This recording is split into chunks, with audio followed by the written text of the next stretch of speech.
Hello and welcome to this week's episode of Mastering Dungeons, your favorite RPG tabletop game industry news and reviews and craft discussion podcast. I'm Shawn here with the empty nested Teos Abadia. Hey Teos, how's it going? I got a Yeah, Japanese anime cry. yeah. It's great. I'm so proud of my son. I went to Santa Clara University for the first time. My wife had been there, but I did not go when they first visited. And it was amazing. Like, it was really good. The staff all said really nice, touching things, and the teachers seemed surprisingly competent and everything. And like, it was fantastic. Everything was great. Way beyond where I dared expect it would all feel like. And yeah, it seemed like he was fitting in well. And so now he just lives without us, Hmm. I guess. And Yeah, yeah. y- And yeah, you can celebrate by doing exactly the same thing that you've been doing for the last 20 years, right? Pretty much. reading D&D. Yeah, basically, right. Eating, sleeping, I and did. working. It wasn't just a weekend for him, because at the local Target, I found the issue Oh, of you found Time it. magazine, the special issue. And I read it cover to cover during the nights. And yeah, it's pretty neat. It's a very fun kind of it's like a look at history Mhm. from a particular perspective, which I think is great. And it's fun, and it has nice pictures and art and everything. And it has some actually really fun articles on the D&D movie Mhm. and on Stranger Things that are just kind of fun of their own right. But yeah, it's sort of like a pop culture look, like the pop culture history of D&D and the pop culture what is important of D&D, and it's fun for its Yeah. own ways for that. I also got the alternate cover Player's Handbook, Ah, and it does not gold foil does not come off in my hand, so they did their job right. we'll Congratulations, call looks that a beautiful. we'll call that a victory. We'll call it a victory. Mm-hmm. And also, not coming off in your hands are our listeners. I don't know. That segue was worthy of Ben Byrne. Uh, We'd like to retract everything. Yes, I retract everything that I've said. But we do have listeners, and they do write to us from time to time. Sometimes they do it via our Patreon Discord or via YouTube or Mastodon or Blue Sky or the hellscape that is currently Twitter, in real life at conventions, etc. So let's start with taking some of those questions right now. First, Michael J. Pastor, who I always think of as Michael J. Pasta because that's how Ben Byrne pronounces his name with his Australian accent. Uh, Michael writes to us via YouTube. Shawn's comment on the big bad boss battle in his home campaign prompted this question for a future episode. Were big boss battles in RPGs common before video games, or is that a result of the game form feedback loop? Uh, or were they there all along and influenced video games from the start? Now, I would say they have been there since before video games, and they have been there since before D&D. This concept has been around since people have told each other long stories, right? It's called a climax or a climactic scene in literature. And over the years, the term boss battle has made its way into common parlance, whether it's video games or TTRPGs. But I mean, Beowulf battles Grendel's mother at the end of that epic, right? Yeah. That's a big Boss boss battle, battle. and but it wasn't called that, but it was still a thing. It was the resolution of all of the action that had led up to that point. And we can go through sagas, epics. We could do Gilgamesh. We could do all of Yeah. those that lead up to this point. So yes, it's always been there. It hasn't always been called the big bad boss battle, uh, but I'm sure that the person who wrote Beowulf or the people who wrote Beowulf would agree that that is a great way to shorten and truncate and get that concept across. Well, and timely as today's headlines, in that issue, Time Magazine issue of Dungeons and Dragons, they Mhm. look at all the kind of video games and they talk about this 1974 is students in Southern Illinois University who develop a game for the Plato computer system. They call it the Dungeon, and Mhm. and they decide to add a boss battle because they wanted the game to have something big at the end, right? And sort of like the Right. first video game boss battle that was like a D&D themed game Mhm. inspired by. And I think there is that to it, but I mean, yeah, as far back as you can think of adventures, there are, big boss battle fights. And I think it's evolved, hand in hand, right? Where D&D has led the way in terms of how to depict the storytelling in a game, maybe, Mhm. right? But also with the idea of these mechanics, right? Which are very video gamey in form, and there's a lot of back and forth, right? Well, wouldn't it be cool if, right? But you can look Mhm. at, I don't know, old deities and demigods or anything like that, and look at, there were deities that could just touch your magic item and drain it of all its power, Mhm. or grant you wishes or whatever, right? The ability to be a boss beyond comprehension almost, because it's so incredibly powerful. And so there's always kind of been that, right? Yeah. Yep. So great question. I hope that helped illuminate at least our thoughts on it. Next, we have Falcon Neal, who writes in via Patreon. Recently, Teos said 5e was at its best when it wasn't trying to nail down Mm. every little rules thing. In 2024, the creator seemed to have tried simplifying and moving even closer to real world language.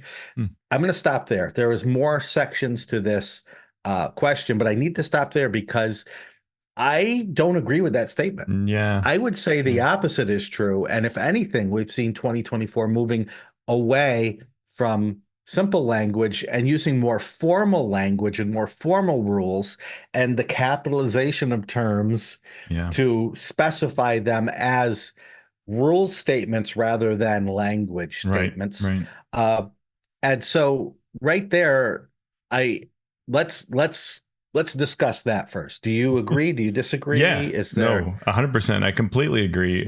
We have formalized things.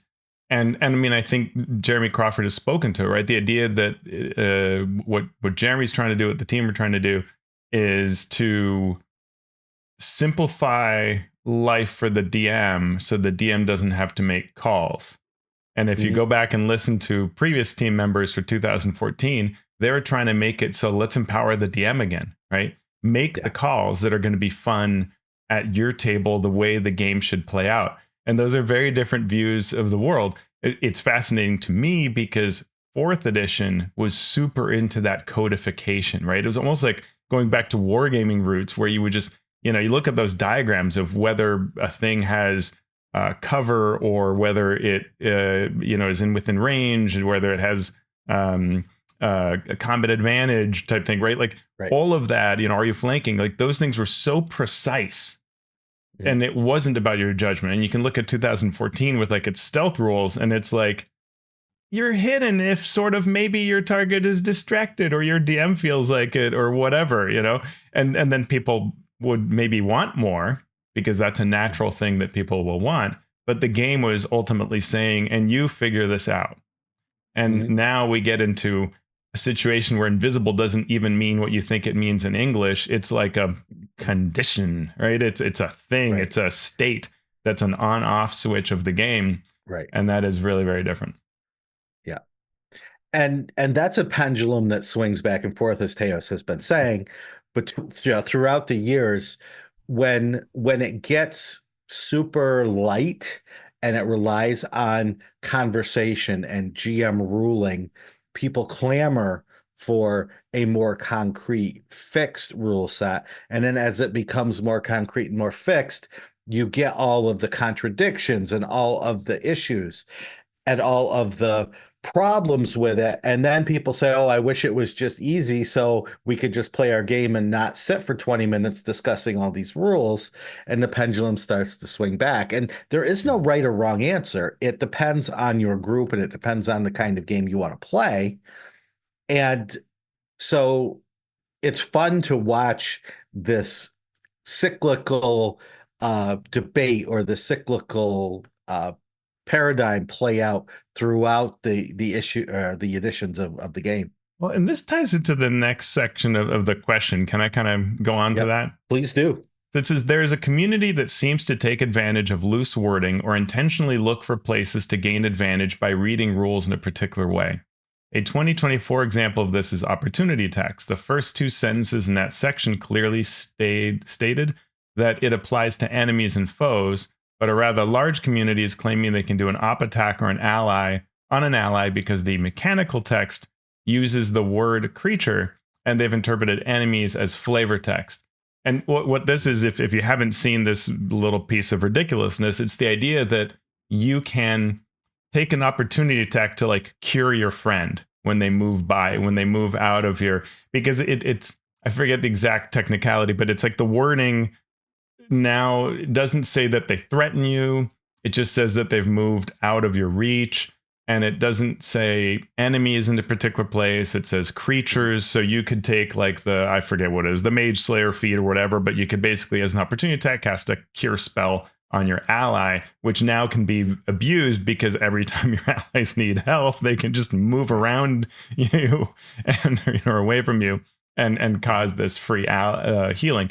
And I don't know how you feel, about this, Shawn, but I think the more that you are nailing down things, it creates in the player this mentality that all exactness can be used, right? And so then they start parsing for this, and I sort of feel like this happens the more that you try to nail down things. It does, right? Yeah. Yeah, I mean, there is a community who will try to take advantage of loose wording, and then there's the community that will take advantage of specific wording, as in this case. And let me just say, with the weapon properties now, well, I want to take an opportunity attack against the barbarian who just went past me, because he's also standing next to the big bad guy, so I can cleave through the barbarian, who will only take half damage and needs to be damaged anyway, to actually get a hit on this. But my other, and now I can sneak attack. Now I can blank, right? You could parse it a lot of different ways. And so we have laws and lawyers, thriving because of this need to nail every specific thing down. And no matter how much you try, it's going to be twisted, and it's going to be, and you could say, well, if you wrote the rules better, blank, but no, you can't. You can't. There is no point at which you can write the perfect rule that will cover every single thing, because the game itself also needs to expand. Right. Yeah, but what I think that is what you do get, so you can't kind of, either way, you're going to get some people arguing whatever. And the Gamers movie had the beautiful example of like, can I just set up a ballista, or a crossbow behind, to just arm this thing up to then like sneak attack with it on this person in a tavern, right? The rules don't say I can't. And the DM's just like, I don't know, this feels wrong, but I don't know how to behave. And so here is this rogue, setting it all up to fire this huge, and that's the kind of thing you get. But it is a thing that like the more that you claim in your game that your wording is perfect, the more that people will go, oh, well, if it's perfect, then that certainly means I can do the following, right? You have endorsed this. When they're just words and we're all trying to do our best. Sometimes when it's looser, you just know it's clearer that we are doing our best with few words. And so we should figure it out, right? What I do think is that the more that you are nailing things down, you are driving particular behavior interactions more and more versus creative use of things. I've had a lot of fun reading, Playing at the World, which on one hand, this revised version, it can be a little boring because it's a lot about the wargaming side of things.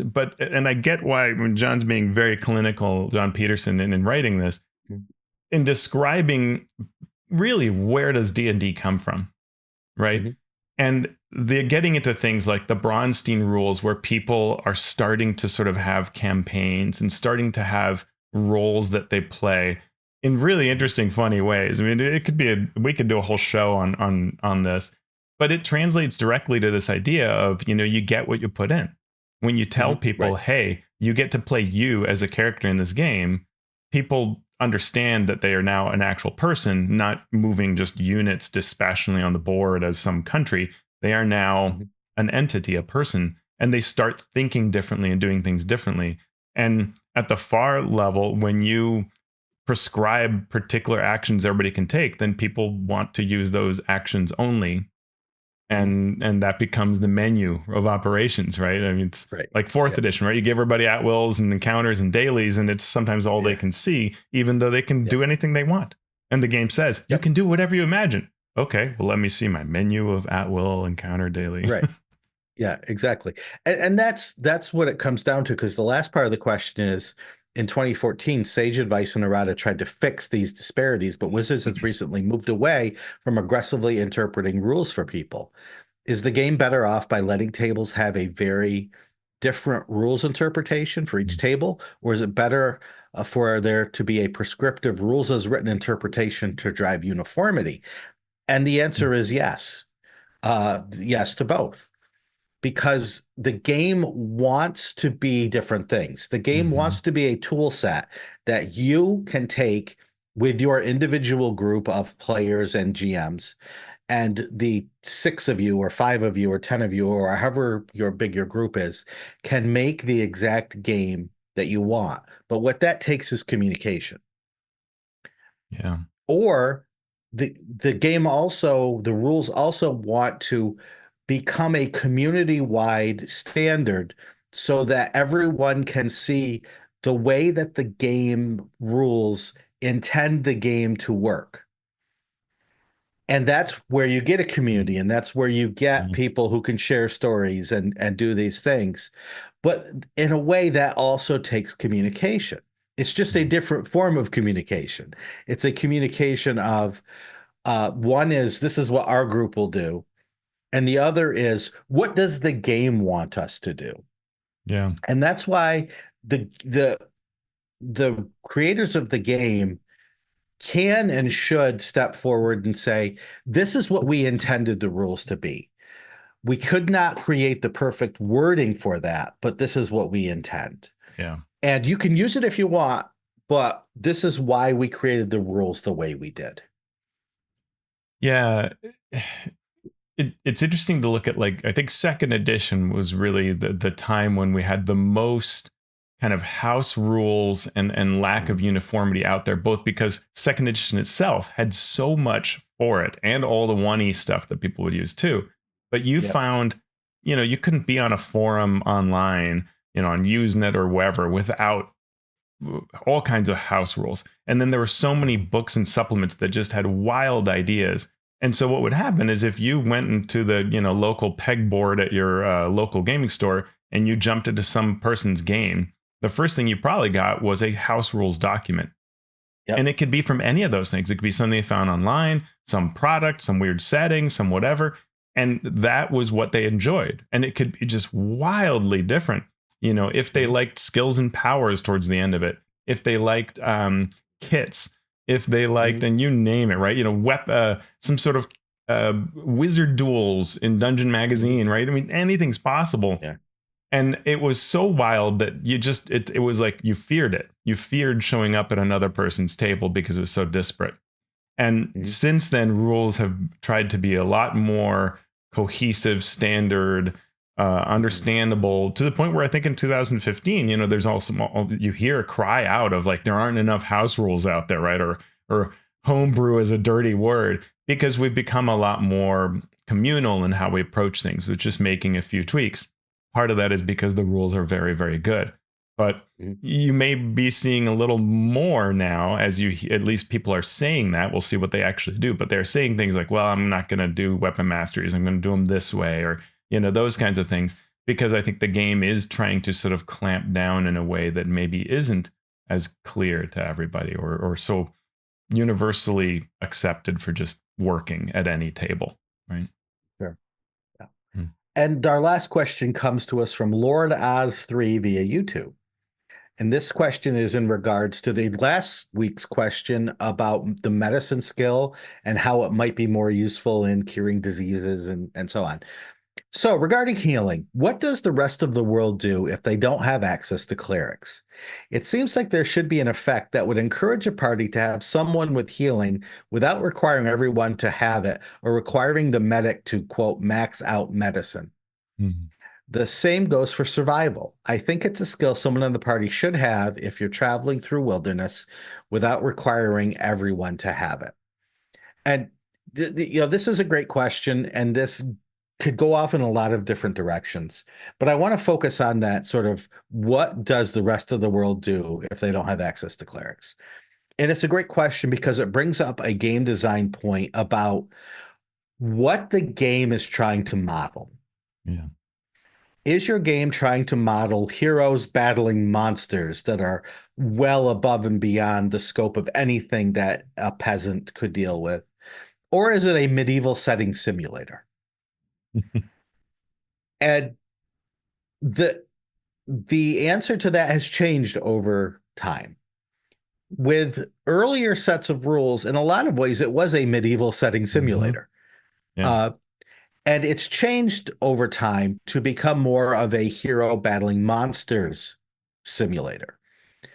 So the question I have is if something works well to model what the game is trying to be, should we have to change that to Hmm. better model something that the game doesn't want to be?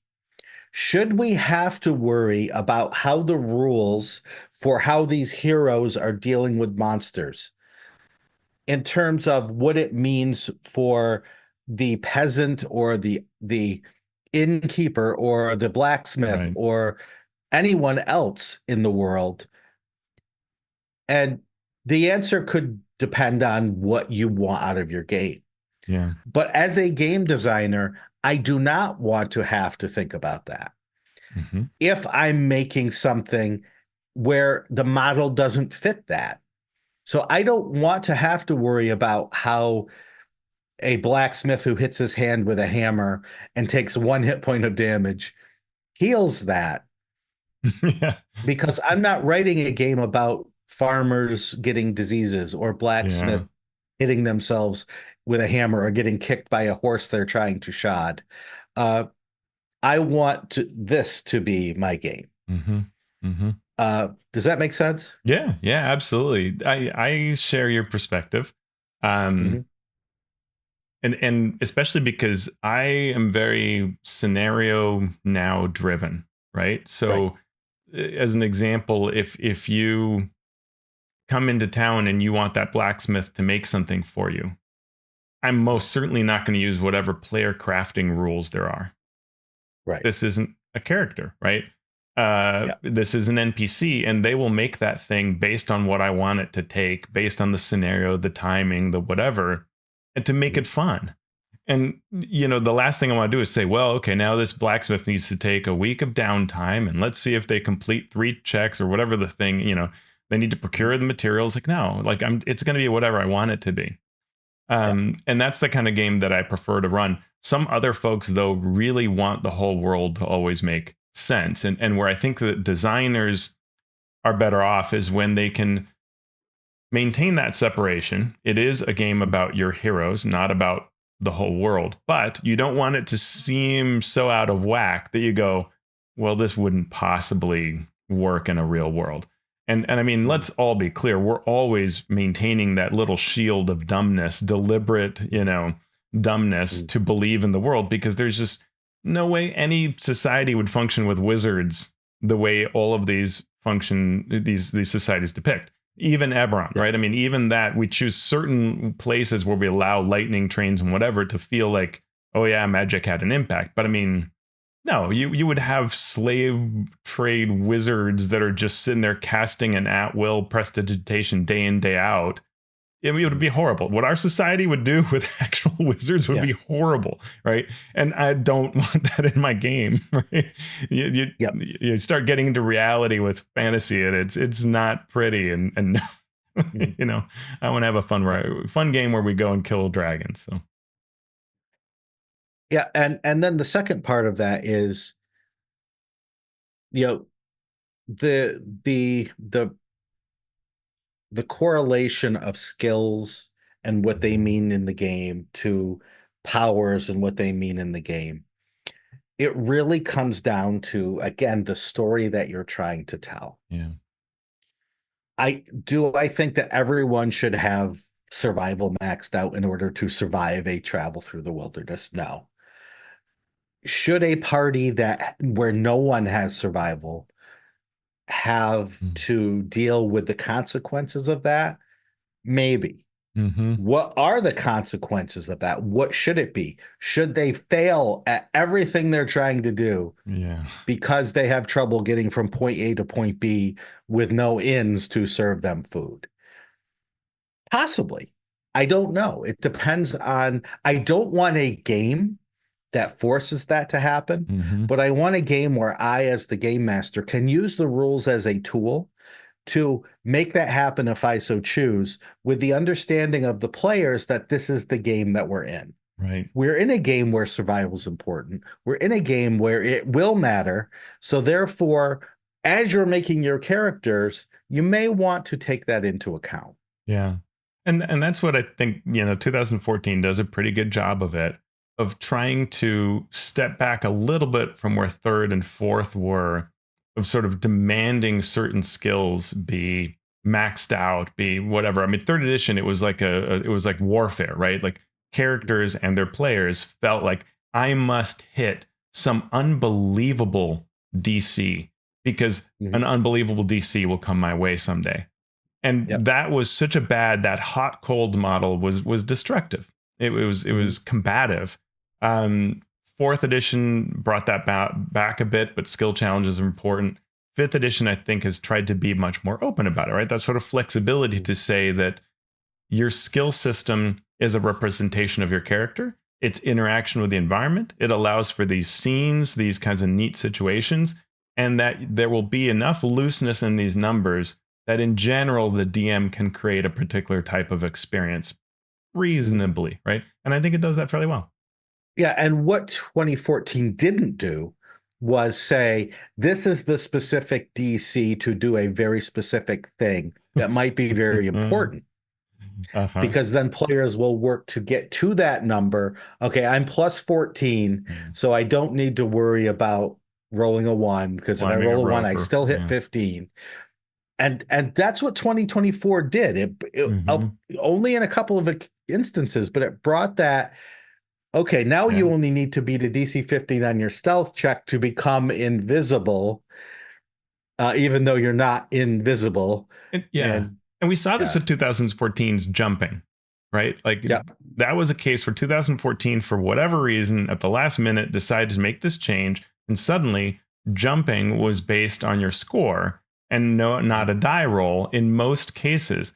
And so then you could just see that, well, a 5-foot pit is now useless unless something's going to push you in it, right? Unless there's some trickery involved, everybody can jump it automatically. And you saw the first adventure designers, even official products, mess that up, because it was hard to suddenly, you had to know this, right? And then you started seeing reasons why there's a check. And I'm curious whether this will happen with 2024, because if I look at what I see, at least in the player's handbook, haven't seen the DMG yet, but the player's handbook tells me, seems to say all locks, all traps, 1 DC. That seems really weird. Anathema to most designers and how they think. So what will designers do to explain why this trap is harder than the DC that's in this book? Because that's what the player was led to expect and might generate their character. If I can hit that DC, I'm done. End of story. Well, who knows, right? Now we'll see where this goes. So thank you for those questions. And if you have questions at the end of the episode, we'll tell you how you can send them to us. But now we'll get to our news and commentary section, starting with the revivification of a Magic the Gathering Netflix series. We've heard about a D&D show and a Magic the Gathering show coming to Netflix. And it was on, and then we didn't hear anything, and then maybe it's off, but wait, now it's back on. And what are we hearing now, Teos, about Magic the Gathering? Well, Variety reports that this long gestating, as they called it, Magic the Gathering animated series has a new showrunner, Terry Matalas. Matalas received praise for the third season of Star Trek Picard, the sci-fi series 12 Monkeys, and other projects. Before this, it was the Russo brothers in 2019, and then Jeff Klein in 2021. And then it has been just completely quiet. And someone actually interviewed said, well, I think this is dead. But hey, out of nowhere, now the series has a new showrunner. And so, maybe that'll bring new script writing or pilot proposals or who knows what, but more energy to the show. And the reason for reporting this isn't just that it's kind of interesting, but it's Magic the Gathering. It's not D&D, but the D&D TV show is also in this sort of situation. And there are things like there is the Transformers movie coming out. And these days, because of Hasbro, it can all be a lot more integrated, right? And how one does can mean how the next does. So if we have a super successful Magic the Gathering Netflix series, that may bring a D&D TV show. We saw Optimus Prime in the virtual tabletop demo, right? Against Driz Do'Urden. So all of these things kind of can fuel each other. And so in some ways you want to kind of cheer them all on a bit and hope that they can do something interesting with them, because it could all tie into how D&D fares. It's very true. It'll be interesting to see if this actually goes forward, and if so, what the critical and justifiable via numbers results are when it comes out. Vecna. What do we know about Vecna? Well, Jared Rasher, friend of the show, with his great blog, What Do I Know About, asks, what do we know about Vecna? And Jared does a great job in this blog post of giving us the history of Vecna across the editions to show how Vecna has changed, but sort of has always been a multiplanar threat. What did you take out of this blog article, Teos? It's really cool, and this has been something. Jared is like my better self. It's like I was thinking to myself, I really want to comb through all these old materials and really remember what all this stuff happens in these various adventures and what Vecna does, and to what extent the 5th edition adventure builds off of that or is something completely different. But I didn't have to, because Jared did all the work. Thanks, Jared. And he goes and starts way back with Eldritch Wizardry and in the original Dungeons and Dragons and the DMG, where it's just basically 2 artifacts from this dead famous person. And then we get like a cartoon, and we get all other things, and some of it's conflicting backstory, as he rightly calls out. It doesn't all make sense or jive, but Vecna Lives is an adventure based in Greyhawk, very cool. At the end of it, Vecna is defeated, and then he ends up in the domains of Dread, and Cass is his neighbor in another neighboring Ravenloft domain of Dread. Then he escapes in Vecna Reborn with sort of a weird idea of how to get out of Domain of Dread. Die Vecna Die was this huge adventure at the end of one edition leading to the next. And it's one of those things where when editions change often, and maybe this is 2024 a new edition? Maybe this answers it, in that we didn't have an adventure that really explained all the rules changed. Right.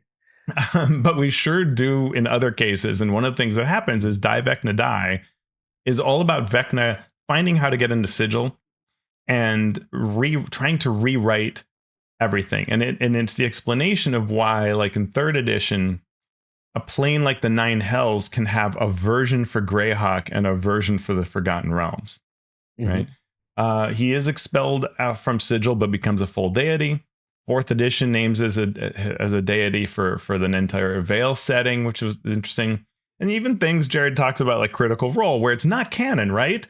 It's not at all the way that they fought Vecna and kept him from being a god. And then Akan the Cruel at the last minute steals the hand of Vecna and gets away. Not canonical at all, except for the fact that Akan the Cruel does have the hand in Descent into Avernus, official 5th edition adventure, and is said, the name Exandria is mentioned. So you're like, wait, maybe it was canonical? And then, yeah, Jared makes this great point that sort of Vecna actually has been, while he started as just 2 artifacts and as a Greyhawk power, became a villain that was very much tied into this idea of multiverses, right? From the Domains of Dread to trying to sort of change all these multiverses into being just a single one. Like, he's actually been at it for quite some time, and it was very clever of them to tie into that for 5th edition again. And so, yeah, and he makes some neat comments, like maybe the reason why the hand and eye don't appear as artifacts in Vecna Eve of Ruin is because of Joe Manganiello's falling out with D&D over the Dragonlance TV series. And it's a really, all of this blog is just fantastic reading, really fun, incredible. Yeah. Jared does a great job with his blogs about, deep dives into things. So keep that up. Well, Teos, we have the D&D Bologna scale. Mm-hmm. With all these licensing things, we see how close to the pinnacle D&D can get with its licensing out of its name to products. Oh, yeah. And Bologna being the summit. And we've had nerds, and we've had, alcohol and shirts and mugs and lots of things. We have come now as close to we can, I think, to D&D Bologna with the latest offering from Mythical Meats, the D&D snack sticks. If you're a vegetarian, now is the time to stop listening to the show for the next 5 minutes, because we are going to discuss these D&D themed Slim Jim beef jerky type snacks that come in 12 flavors, 1 flavor for each class. So if you want to play your cleric the correct way, apparently, you need to get the cleric snack stick, which is Hawaiian teriyaki wild boar with beef. Okay. If you're the fighter, you get your jalapeno elk with beef. Or you're going to play a ranger, you get your hickory smoked venison with beef. Venison with beef. Okay. Yeah. And they are out there. There is a link in our show notes. You can buy each one individually, I think, for $2.50. And if you buy the entire pack, I think it's $30 for 12 sticks. Yeah, I think this is fun. And I appreciate the Bologna scale of things, but I will say, to me, what made D&D Bologna really awesome was it was Oscar Mayer, right? And it was something that was in grocery stores in Spain, where, your random cousin, whatever family member, is going to be in that meat aisle and go, hey, isn't that game that my, whatever plays? And it creates this discussion, right? Magic the Gathering had the, what was it in the frozen food aisle, like Eggos or something like that, not too long ago? Oh, the Hot Pockets. Hot Pockets, yes, thank you. Right, yeah. Like, that's a great example. We're just random people are going to go like, oh, okay, this is a thing, and maybe go like, oh, that's that game I always wanted to try, or that game I played a million years ago, and that creates a real change. Mythic Meats, hey, have some fun with that, but you're not in everyday store shelves, right? Sure. The D&D stamps, to me, that is the new high water mark, right? Because that is something in the UK and the US where random people are like, I went to my post office and I'm seeing that sign saying Dungeons and Dragons 50th year anniversary. That is the kind of, exposure of the brand that is just, you can't pay for enough to get that kind of thing, right? It's like the 80s cartoon. It's just on everyone's TV. It's on everybody's stamps. It can just mail away. To me, that is the highest pinnacle we've ever seen. But I will take all of it, Shawn. Even if I find today's dried meats to be weirdly overpriced. What happened? But yeah.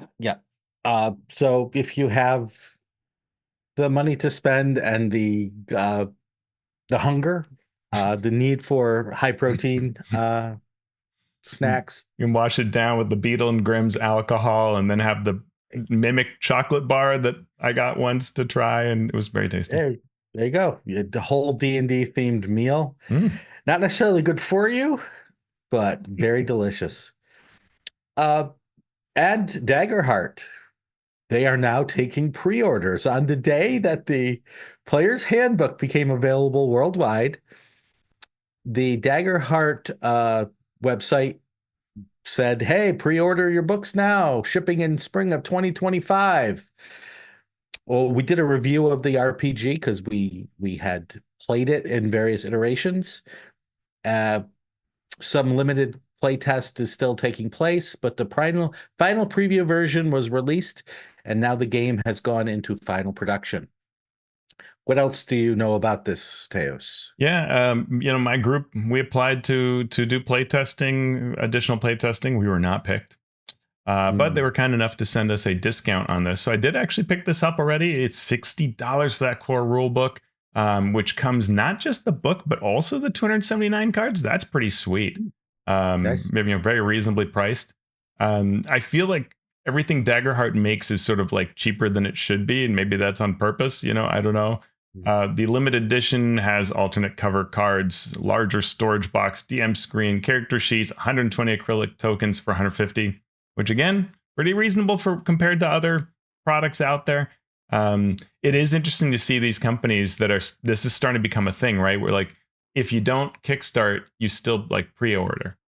It's almost like it's like kickstarting when you know that you're going to fund anyway, right? It's an interesting approach, and sometimes you see both, like pre-ordering and kickstarting, and so yeah, companies will do all they can to kind of get the money in before the product actually goes out. We've seen it with MCDM and with others. I'm excited to see what Daggerheart does, what the last changes they do. Pretty neat stuff. Yeah. And our creator corner, we are going to look at Kobold Press and their 5th edition Tales of the Valiant expansion and adventure path called Enter the Labyrinth. And I'm looking over at the Kickstarter right now, just launched recently. This Kickstarter is centered on the Labyrinth, a place between worlds where ancient cosmic forces vie for supremacy. So it's a combination adventure path and campaign overlay meant to connect the existing campaigns with the Labyrinth as a source of adventure and a place where you can have adventures. New Tales of the Valiant player options are also provided, and our members of our Patreon backers, Richard Green and Lou Anders, have been mentioned as being part of the project. And as of now, it's up at $128,000. So Yeah. they have funded, they have 1,000 backers already with just a couple days in. And yeah, good for them. Yeah, you have until October 22nd to ban it, to back it. There we go. Don't ban it.